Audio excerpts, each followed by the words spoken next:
We're starting out right like this. Are we on? We're on. This is Jason Long with Long Talks Video Podcast. And I'm on with Tim Montgomery, Kim Montgomery, myself, and my wife, Brittany Long. And Kim's over in the corner trying to contain herself. And this is going to be a nostalgic... She's waving herself off, trying not to cry. This is going to be a nostalgic intro into our podcast feeds into relationships. And this afternoon, Kim, get yourself together. We're going to be talking about, I think is an important topic, which is blended families. And, okay, she's got herself together for a minute, raising glasses of wine in the air. Tim, I'm going to let you lead this off with, I'm just let you lead it off. Okay. First topic is blended families. Growing up back in the 80s and stuff like that, you know, there was a traditional family.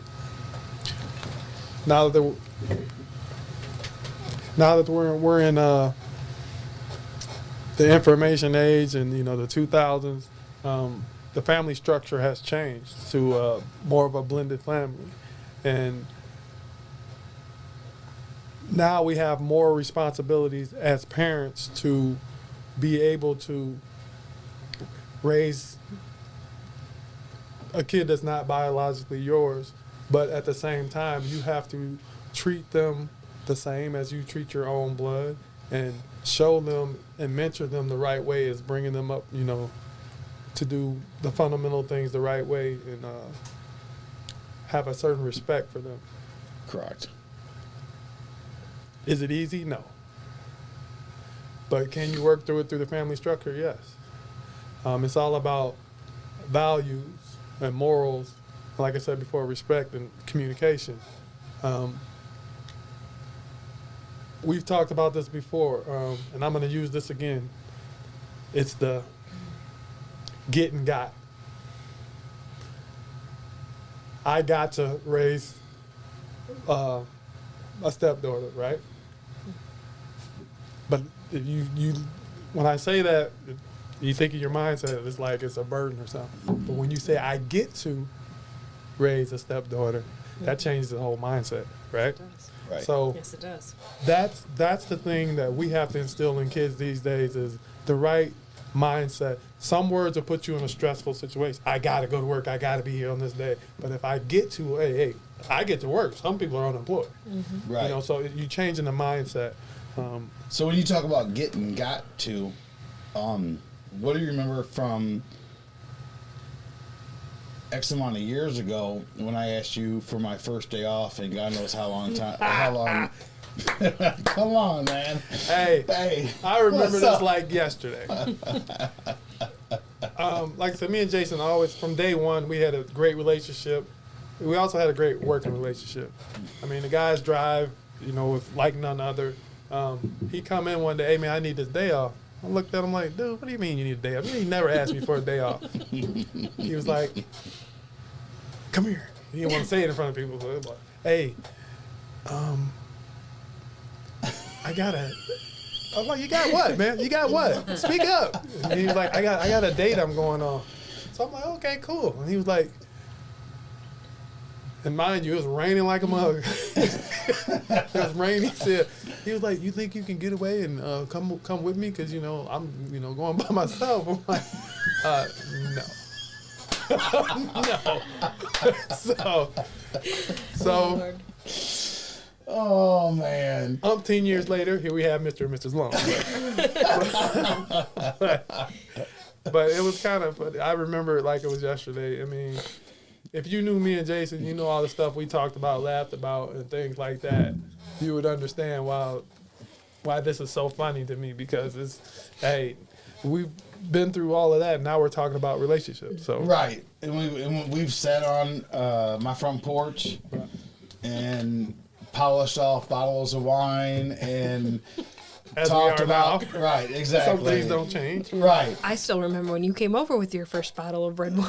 Right, exactly. The Arbor was it the Arbor? No, it was a Cooper's Hawk. No, He said Arbor Mist. No, before I had the Blackberry Merlot. No, when he came over. I know, but I'm brought saying the when I Cooper's first Hawk. met you, I didn't give you that big stuff. I brought you the Arbor Mist Blackberry Merlot. See, now it's coming out. Now it's coming out. We're going to bring out the Cooper's Hawk because we know it's going to be successful. So Tim or brings not. the sweet red and you bring the Arbor Mist. The wine bottle we had made up was the Blackberry. No, it wasn't. It wasn't an Arbor Mist. It was a Blackberry Merlot, but it wasn't Arbor Mist. It wasn't no Cooper's Hawk. It was a nice one, though. It was a 750 ml. It was, Hey, so we go from blended families to blending wine as well. Right. Because I never blended wine until I met you. I Just got, so you know. I got the wine bottle, and I'm going to guarantee you it was from Walmart. And we can hit up Steve and Tammy, and we can verify it. But anyways, Back to okay. blended families. Yeah, hey, blended family, that's what makes it. So the next thing we're going to talk about. No, Go ahead. I want you guys to tell me Okay. about your blended family. We'll let Brittany start that one out. As far as who's involved? Well, that's apparent. Well, I'm just asking what the question is. I'm just asking for a little I'll bit do more it. information. I'll do it. Go for it. I'll do it. We have 5 children, and I say children because we still advise our oldest one, who just celebrated his 24th golden birthday. You said you got 5 children because you couldn't pull out. Here we go. And this is, you know what? When I went on Apple, I was debating if I was going to click explicit lyrics or not. And here's Tim that's going to prove me wrong, man. But we do. We do, yes. We have 5 kids Between the two of us. between the two of us. 24 all the way down to 3. There you go. And so do you guys. There you go. And we had, That's another topic too, because I believe you guys were pregnant, and then you come to telling me, "Hey, you guys should have another kid," right, a competition. and I listened to your dumb Right, ass. So that's what it is. You should Jamison, he have didn't mean that. named your kid. I'm playing. No, you should name your kid Cooper. I would name mine Hawk, and then that would have been good. But I couldn't imagine being with her without having a child between the two of us. So that's where Harper J came from. Harper J. Christmas. That is. Harper, see, and he remembers it. Harper J. Christmas, and that's right. Poor kid. Long after I'm gone, I hope that's what he's remembered by. But going into it, we have 5 kids, and there is a constant battle. There is always, and I think there will always be a constant battle between. You should mention that the 24 and 17-year-old are boys that are yours. Go ahead, help me out. And the girls that are 13 and 9 are mine. And then we have a 3-year-old together. Damn. But again- that sound like Mike and Carol. They're all ours. Damn Brady bunch up in this mother. But I think it's important to understand what we have. Okay, go ahead. Go ahead. Sound like a damn spades game. I got 2 or 3 You possible. want me to go, or you want me? I mean, Go for it. No, I mean you're bringing No, I'm just explaining the dynamic between the 5 kids, I'm sorry, Okay. that are 24 to 3. So what would you say our constant battle is between the kids? The constant battle is treating them all equally Okay. as far as who they are and what they are. Lay it out. Lay it out. This is a podcast. This is about people. Want me to be honest? Yes, this is people. Yes, this is about learning and improving. So we are laying it out. Okay. Well, Absolutely. I think the teacher in me treats them all equally. Okay. And my goal is to be them to be responsible, to Okay. be independent adults as they move on to the real world. and I think you have a harder time with that as the older boys. I think the younger ones, you do it a lot more with. Which the younger 3 are mine, technically. Younger 3, quote unquote. Younger 3, I do what? You're a lot harder on Okay. than you are the older 2. Okay. And I think me, the teacher in me, treats all children equally when it comes to responsibilities and expectations. And I think I will hold that on all of them. That chair, I'm going to throw that chair I'm sorry. out I need the to. freaking window. You picked the squeakiest chair for me to sit in. Okay, let me pause for a minute. Okay. I know you as a teacher, it's hard, and you chime in here. But I want to say something though. Okay, go ahead. But I think the kids that are not mine as in blood, but I treat them as my own, they don't accept it as much as the children I gave birth to. Okay, slide it to her, and so she has, yes. You want it? Yep. There we go. I feel kind of like Brittany. I feel like our older 2, I think we might get away with more stuff. I don't know if it's because of the guilt of being a divorcee. Yeah. But I do feel that way. I don't know if Tim feels the same way, but I feel like those 2, we kind of let do whatever they want, pretty much. And then the next 3 that we had together, a little more stricter. Can I ask you a question, though? Huh. Do you feel like the older ones, like it might be a little bit of guilt that they went through the bullshit? I think so. I feel like You know what I'm with saying? my oldest, particularly with her not really having a father figure in her life besides Tim, I tended to I don't know, get away with more stuff than I would probably my other 3 kids. I don't know if it's the guilt or whatever, or feeling bad for her because she didn't have her real dad Exactly. in the picture. But I've always felt that since Tim came into the picture, it, she did have him in that particular role. Can you kind of, if I said, somebody that got out of prison and they served a 5-year sentence where you're like, you've done the time, so therefore you go easy on them because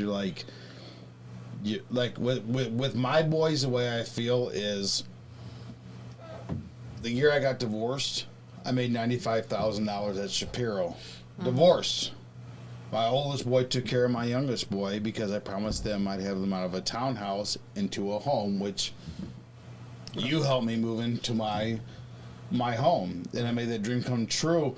But it's like you almost have this, hey, it's been me and the 2 boys through all of this, and you're kind of calloused on your fingers, and then when somebody else says something to them, you're like, wait a minute, we've been through this shit before. Like, you almost owe them something. Like, it's like they have this when you're playing Pac-Man, you hit the power pellets and stuff, you're immune for a little bit, and she's been the closest thing that the mom has had, but you still get defensive over them because you're like, wait a minute, you weren't there when we went through this shit.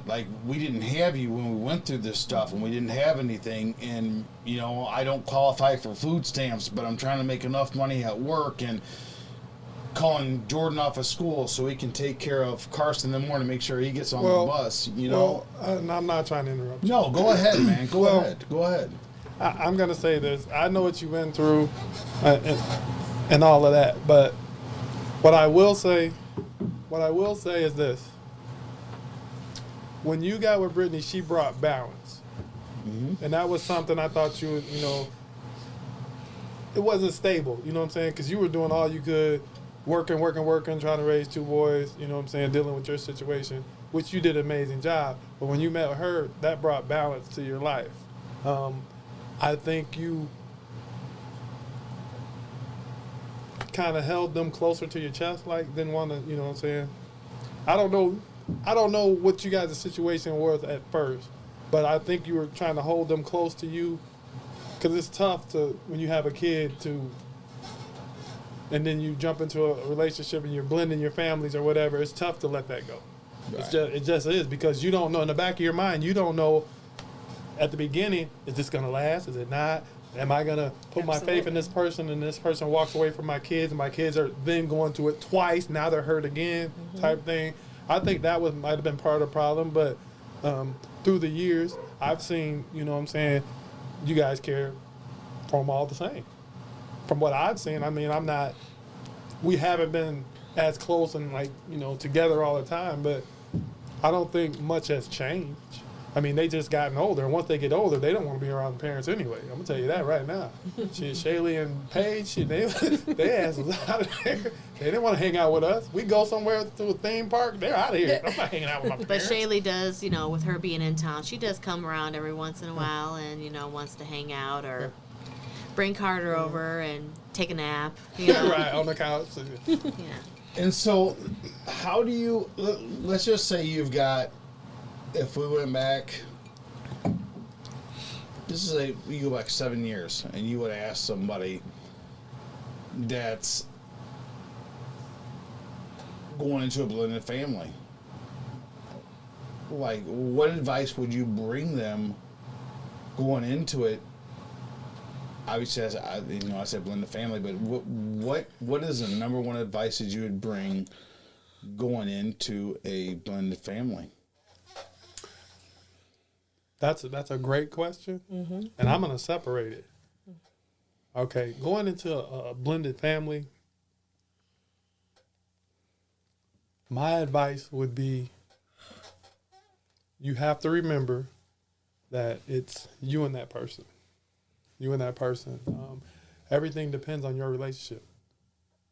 You know, because most of the time when you're blending a family, the kids go through some type of trauma. You know what I'm saying? And the main thing is you don't want to put them through that again. So you got to work on your relationship to ensure that it lasts, you know, stands the test of time, basically. But I'm going to take this a little bit further. Me and her relationship. We're a blended family, but we're also interracial relationship. So we go to restaurants and stuff, we get the funny looks from certain people and all this and that. But I always say, I only worry about shit I can control. What you think about me, I give 2 fucks about. As long as you don't put your hands on me or come in my face. But I would say, you know, just concentrate on what you guys are trying to do. Right. What's your plans? Where are you going in the future? Where you want to be 5 years from now? What do you want your kids to do? So can I give you an example? Yeah. Okay. This is about being real. Yeah, be real. About being real. You say shit, you say fuck. On this show, it doesn't matter. This is about being real. So, and this is a small thing, but this is the things that I think lead up to the big things. Is, let's just say, my girl Sienna. Love me one day, hate me another day. But I will never, as a parent, if you care, you remember the things that scar you, that upset you or whatever. And I'll never forget is the one day I was making pancakes, and I make infamous pancakes. I don't care what anybody says. My pancakes are the motherfucking best. I don't care who the hell it is. Aunt Jemima, I don't care. Let me do my fishing rod thing. Reel his ass back You in. can do it. You can do it Something else. because my shit is the best. My pancakes are the best. And your milkshakes, huh? Milkshakes are good. I ain't gonna lie. We ain't even get Milkshakes there. are- And hey, and I'm just not saying, even, Burger King hey, stole his idea.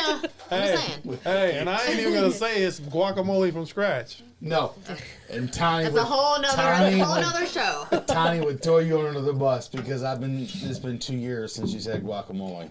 But anyways, when you do something and you get, I'm sorry. yeah, let's pass the wine around. Let's go. That's good. When you do something, and I tell you what, I will give him Nick Crowley. I will give you a shout out for whatever it stands for. I'll give you a shout out, and I will tell you that I want to pour it over that. it is what it is. But when you do something and you are compared to the other person, You mean their other parent? Yes. their biological father or mother, whichever it is, it's hard as hell. When you are there every day, 7 days a week, you're getting up in the morning, you're dealing with the behaviors, the good with the bad. You know, we're not going to get down to it. You deal with the good with the bad. You come home, you deal with dance five days a week or whatever, and you get, you know, kids are kids, and it's nothing is as good as the biological parent. As far as, you know, make this the way he does, you don't do this the way he does, why don't we do this, why don't we do that? In that, I've become, as we've discussed in our leadership issues, is you won't say calloused. You calloused to Can where. I comment on that? Yes, absolutely. That is 100% though them being defensive towards their biological parent. Whether they do it better than you do, it has nothing to do with that. Mm-mm. You will unfortunately always do it worse because you are not their biological parent. And that is something we have all had to learn. But if I could go back to advice I would give, I think one of the biggest things would be understanding of the position that child is being put into. Mm-hmm.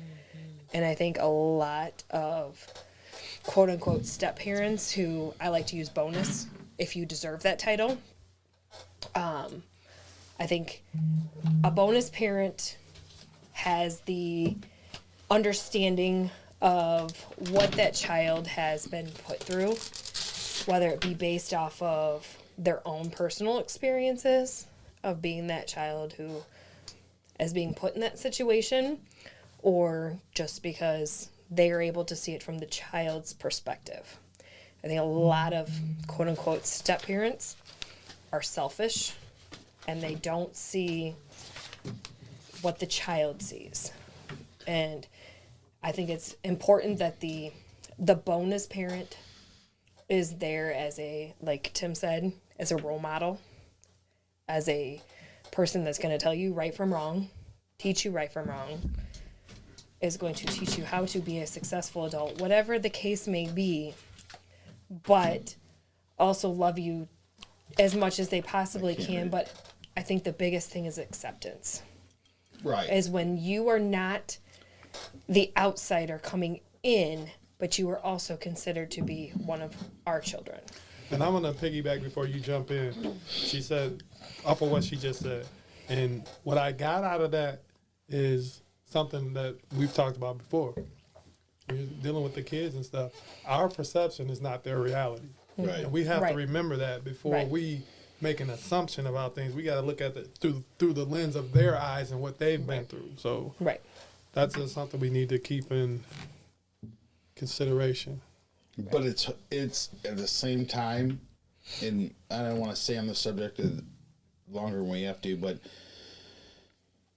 it's hard. I mean, because if you're one of those dads that is like, okay, I'm gonna work, I'm gonna go to the bar, I'm gonna go do whatever, I'm gonna be there whenever I'm gonna be there, it's okay. But when you work in my case, you know, I work at 7:30, get up at 4, you come home, you're dealing with the kids, you're working with, they're doing the laundry, keeping the house clean, making sure everyone's taken care of. And it's just hard. And again, I've never had girls. I've had boys. Boys are different than girls. And you deal with girls, and I deal with them, try to deal with them as if they're my own. And girls, man, they're night and day. They are night and mother-freaking day. My boys, I can tell them. Men are from Mars and women No, are from but Venus. I'm telling you, I can talk. I read that book. I can talk to boys. I can say, "Shut the hell up, dude. Do what I told you to do." Girls, you say that to, and they're like, you got tears flowing, and you're like, End of the "Oh world. my God, how to?" You know, I Brittany, oh my God, I done jacked this up. How do I do this? I got to do this, and you know, and it's you want it's a hard. I would never imagine blending a family, especially with boys and girls, as one of the toughest things that I've ever done in my life. Because if I just didn't care, it's easy to say, you know what? I'm gonna work. After I'm done, I'm gonna go to the bar. I'm gonna go. I'm gonna go to the gym. I'm gonna go down to my man cave. I'm gonna do whatever I want to do. But when it bothers you, like I said, I talked with Gianna tonight. You know, I brought her home from a sleepover, and it was great. And then she came up from downstairs, and it was like typical woman. I mean, I don't know what it was. A typical woman, like she was totally different. I'm like, what's going on? What's the deal? Oh, blah, blah, blah, blah, blah, blah. Well, you got to remember though, she is at that age where she's going through some changes, right? And she's gonna be moody. I know that's a change for you to deal with since you had the two boys. But a boy will tell you. But women are not like women are not always. Not all boys.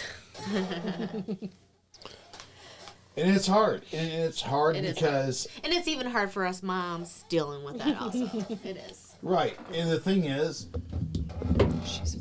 that, excuse me, the biggest problem is men, as far as me, and I want to speak for Tim, I don't like things over my head. If there's a problem, like Vanilla Isis is a problem, you'll all solve it. You know, it just came to my mind.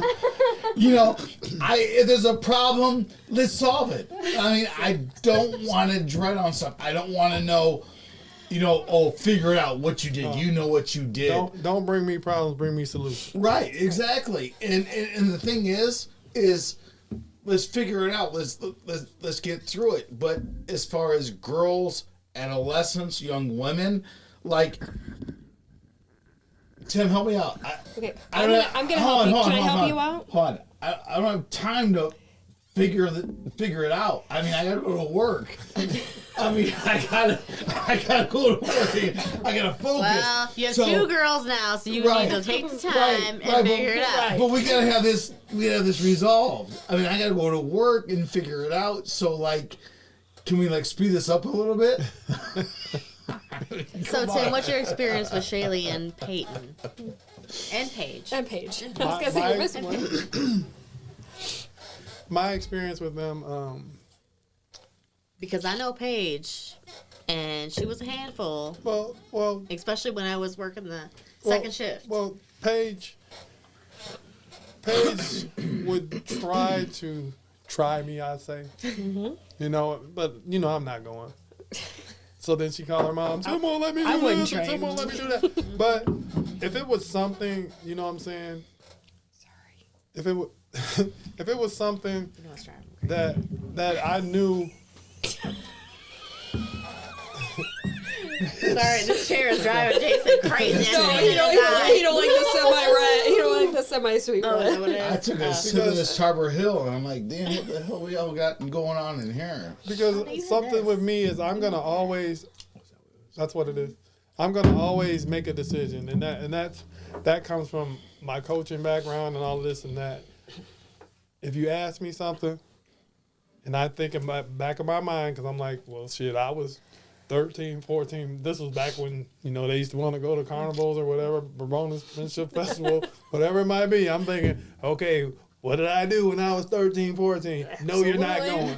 Absolutely. You know what I mean? So, well, I'm going to call mom. You can call her all you want to. She at work. But She's going to say the same thing. But we talked. And even like Shaylee tried to guilt trip me or whatever and stuff like that. I'm not going. Right. But over time we talked about certain things. And one thing I want you to keep in mind, and you guys know this as well, is that all the time that you're going through this with the older ones, you got little eyes watching. Absolutely. So like Peyton, she's a handful. Because she done watched all that and she'll go to her mom. Her mom will say something. She'll be like, girl, what you talking about? Like calling her girl. So it can be difficult. But like I said, you have to be firm. So do you ever feel with Peyton and even Jaden that like I know I went through it, that you feel like they were kind of going up quicker than what they need to be? Yes, I agree. Yeah. With them, I try to keep them locked in like sports. Right. I don't want them doing anything in the street, especially Jaden. Right. Because see, Jaden sometimes he's in a stage now where he's trying to rebel and in school and all types of other shit. So I got to reel his ass in. Yes. 7th going into 8th, yeah. So I gotta. He's starting to get bumped, so he's in puberty and all this other shit going on. So I gotta make sure I stay on top of him, and the best way to do that is keep him busy. So whether I get off work and he's going to Chris cow meets, whether I get off work and I take his ass in the garage, try to wear him out, because if I don't, he'll sit his ass up in his room and play video games. Right. And so let me ask you a question with this, and I'd like everybody to kind of comment on this, is that I've tried this through both of my boys and it's failed, is where I've told them focus on school academics, leave girls alone, you've got the rest of your life to do it. They made it all up until the junior year, and Carson's been bit just like his brother's been bit. But you got that sniff, huh? Well, eventually it's going to happen. Got that little Eventually it's sniff, going to huh? happen. It happened. Because with Peyton and Jaden, who's 7th and 8th grade right now, I think are okay. I don't think that they are, into that boy-girl craze. Like, once you hit that high school, it gets a little bit worse, I believe. But I think as of right now, they're okay with that and in that phase. But it's bound to happen. I think once you hit high school, you see all your friends dating and going out and going to the dances and stuff like that, and it just kind of like, I kind of want to do that too, I think that was me in high school. I was a late bloomer, I would say. I didn't start doing all that stuff until I got to high school, and I didn't. I was a good girl. I was a good girl. You got something in your throat? And then I met my crazy friends, and I got crazy. But anyways, that's a whole nother show. We'll save that for next. Yes. But I think once you hit high school, it's like a whole different phase of life. So how would you... Hold on before you go from there. I want to piggyback on her. Hold on. Because you're going to change the subject.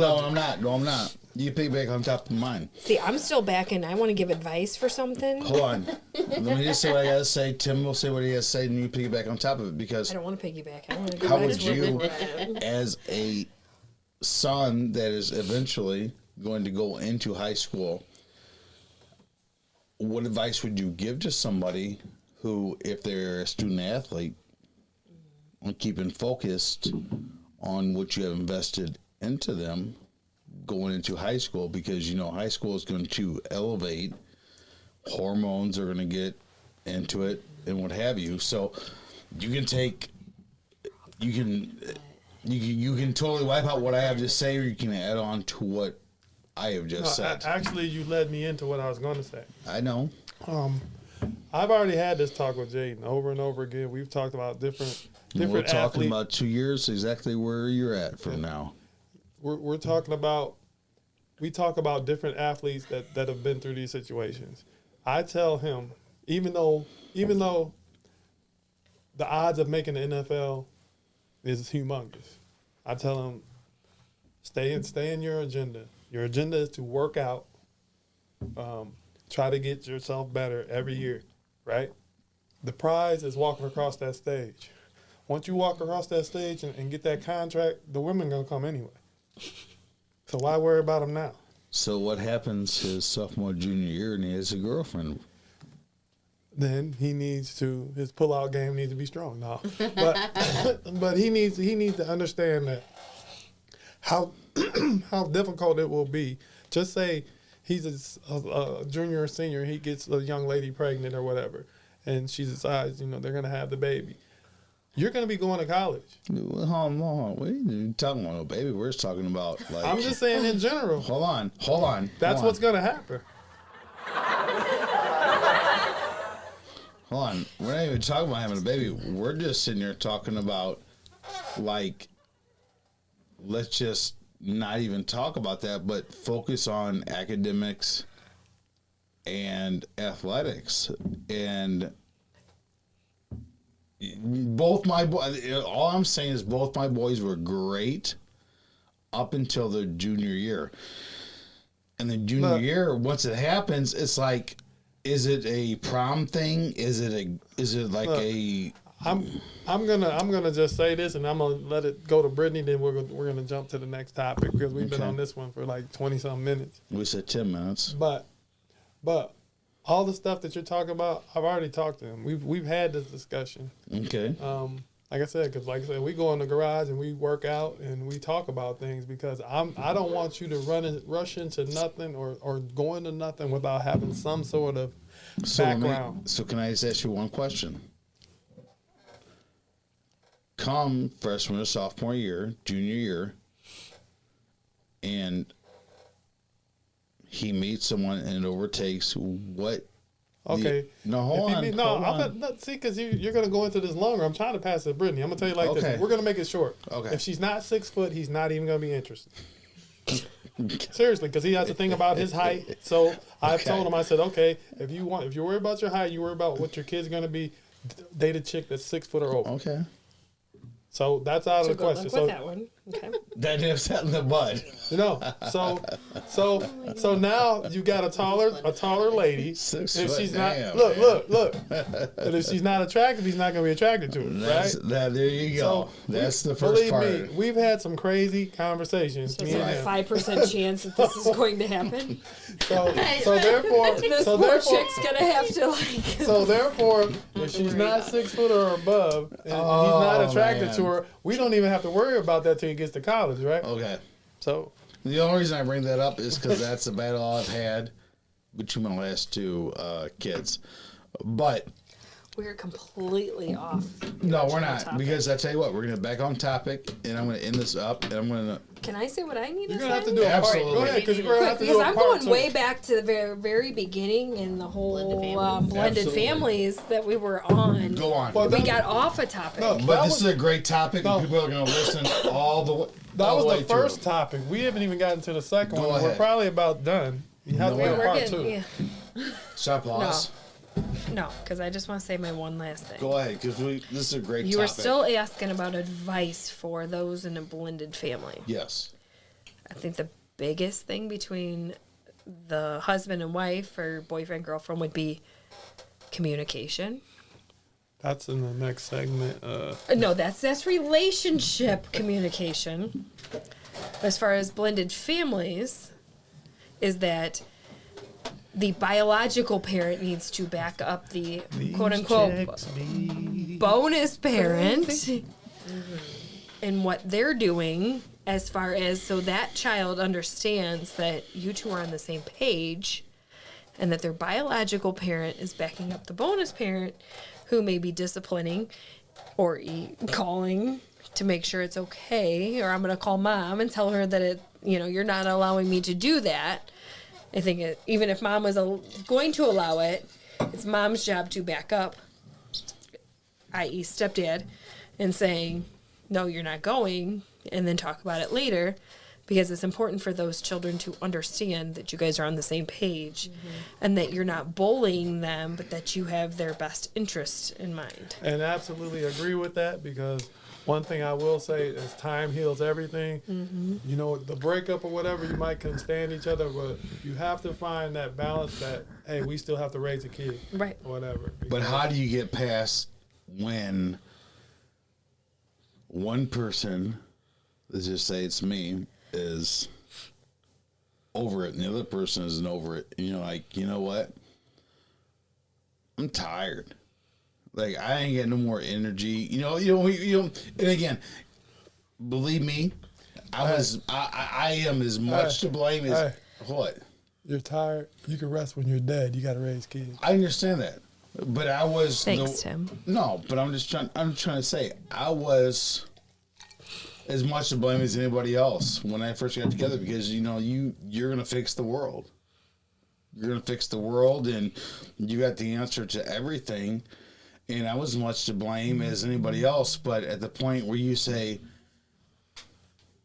truce, wave the flag, whatever. Hey, I got no more energy left. I think everybody goes through, when you go through a blended family, that you're Jesus Christ. You're gonna solve everything, and then you're like, hold on, brother, hold on. I can't do it myself. I can't deal with it. But it's also the biological parent's job to explain to their child that if you respect your partner, that you're going to explain to them how to respect that person as well.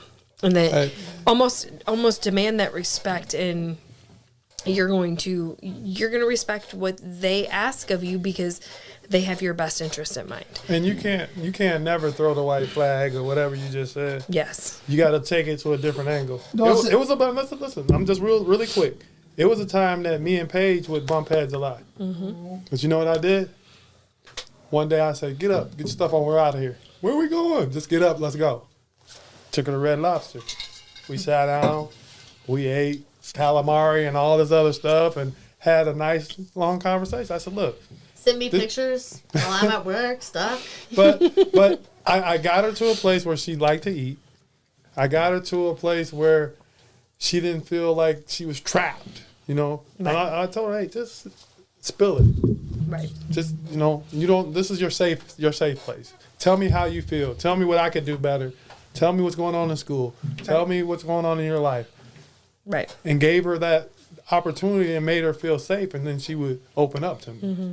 So it's just, sometimes you just have to take a different angle. Right. But do you ever have, and this is for all three of you, do you ever, forget your job. Let's say you come home and you feel like when you walk in the door, like you're walking into a 4-alarm fire.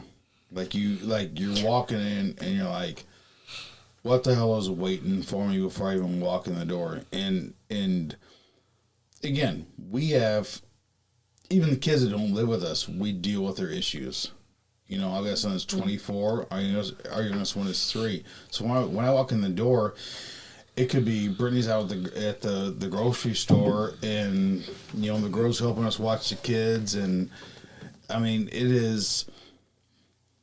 Preparing yourself for what's going to take place. Right, but I want people to know that versus what we're saying is that it's worth it.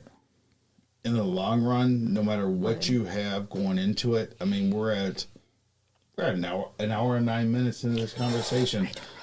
We're still on the first topic. We are. But what I want people to know is that I wouldn't change it for anything in the world, and it is a complex, it's hard. It is a life-changing, it is a monumental, it's a presidential freaking election to get through each day, but to be a bonus parent getting through each day. But to be a bonus parent. I will never say step parent. I hate that word. Well, not all deserve a bonus parent right title, unfortunately. It's hard, and when you had, and I came in with 2 boys and ended up with 2 girls and a boy. So the girls, y'all, estrogen, whatever you want to call that, EHD, PHG, whatever the hell that damn thing is that you guys got, estrogen, whatever it is. Ooh, shit. Excuse me. Y'all got it, whatever it is. But back to what I was saying, as far as the bonus parent, their role, I would say the biggest thing with mine is that because the boys were older. Tim, can you turn that off, please? The hell was that? How was that? About car insurance. I'm trying to have a serious conversation here. Shit, hell, man, just throw this down and you'll laugh right there. Dude. Okay, let me say one more thing and then we can end. Okay. Because I think the biggest thing with the boys, because they were older, is that they rebel against me. It's so freaking Brady pretty. Bunch. You're gonna lock us off. You're gonna lock us off of YouTube because it's a Right. copyright. Seriously, Jim? Here. Dude, hold on, man. What's your... Oh my god, this dude. I'm trying to be serious here, man. That's him, man. No, it's not me. Shit, I didn't know how to play that We're in the gonna be Partridge Family, man. What the fuck? Go ahead, Brittany. Go ahead. Can I be serious now? Yeah. Yes.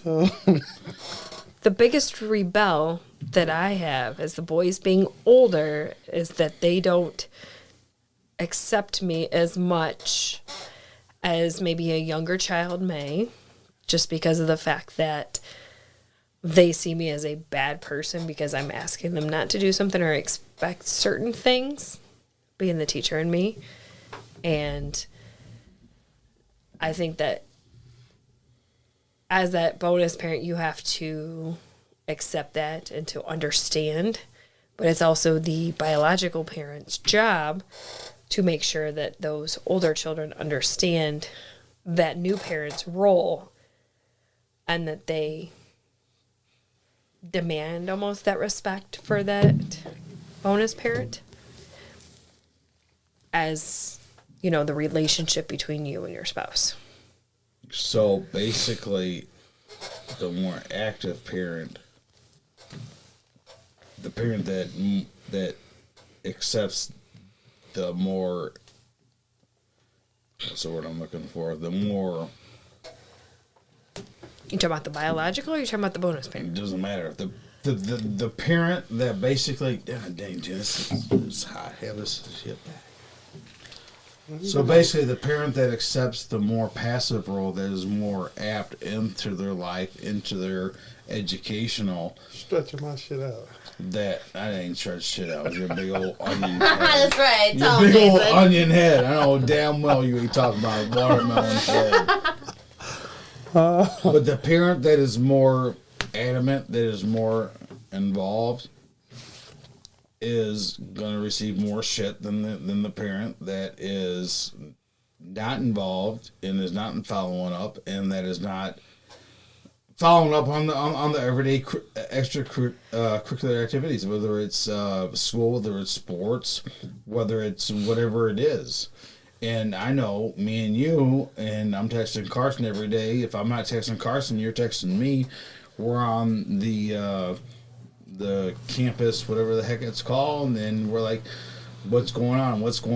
We're ahead of the game versus finding out 2 weeks down the road what's going on. And he's like, Dad, I got it. Dad, I got it. Dad, I got it. Okay, well, no, you don't got it because you had 2 missing assignments, blah, blah, blah. Right. But I think it's the biological parent's job to ensure that the bonus parent is respected. Agree. Okay, And, but yeah. no, let me ask you a question right there. Wave your hand, Tim. Hold on. Raise your hand. Raise your hand if you have a question. What you just said, say it again. What? That is the biological parent's job to ensure that the child respects the bonus parent If they're involved. if they're involved and have the best interest of that child at heart. Okay. So, did you put this shit in parentheses? Is that what I'm supposed to read? No, that's your chicken scratch, but anyway. No, tell me. No, go ahead and answer her question. We were trying to get to the next topic. We've been on this Well, topic. the for next like topic we can do for a This is for a good. new They may episode. win a Grammy over this. So we can end it at bonus and then we can start a new episode. Answer her question. What's your question? Oh my god.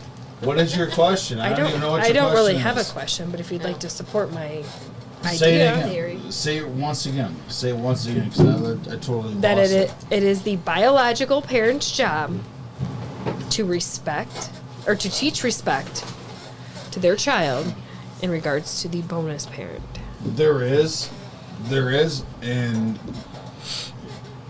I will tell you, I was speaking from my point, is that it's hard as hell when you're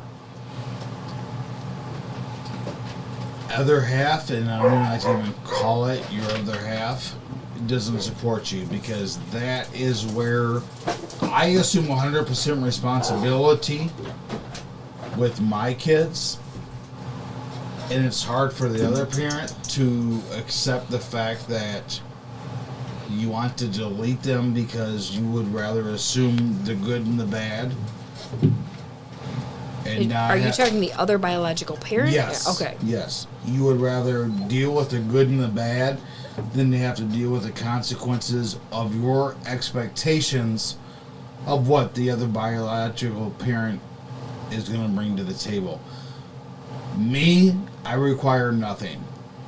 If we get anything, we consider it a bonus. And that's the way I've always been. It's the easiest way. I can make up any deficits. I can do whatever is required for my biological kids, my bonus kids, and going forward. It's just easier to deal with that than it is to deal with the deficit from the other half that is supposed to participate in your biological kid's life.